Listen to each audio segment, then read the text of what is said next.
Selam dostlar, senin önünde ya. Benim bugün bir sinirlenmeden video çekiyorum benim. Benim giysilerim var. Nerede öldürmüyor? Ya öldürmüyor. Devam edelim.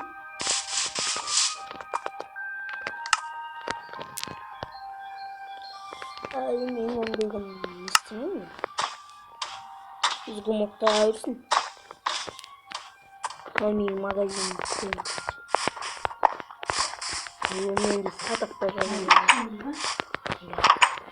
Ya. Tık. Aksadıyız bu nokta. Ay yeri seni yapıyorum.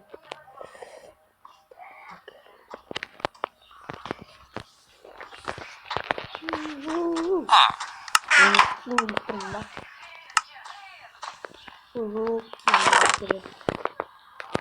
Haydi ters saf olmuyor.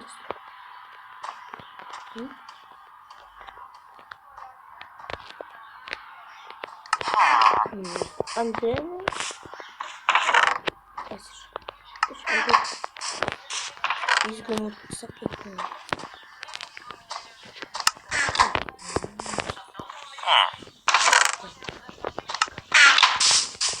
Şunu kes.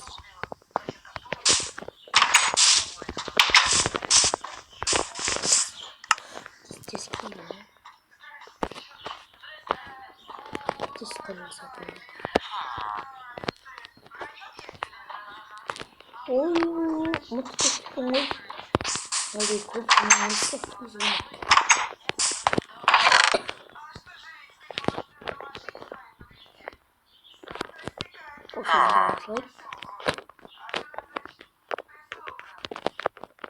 Olmasın ben. Öyle.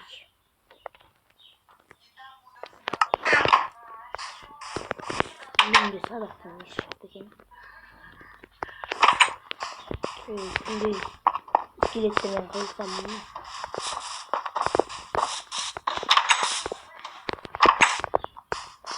Bir sağ olun bak.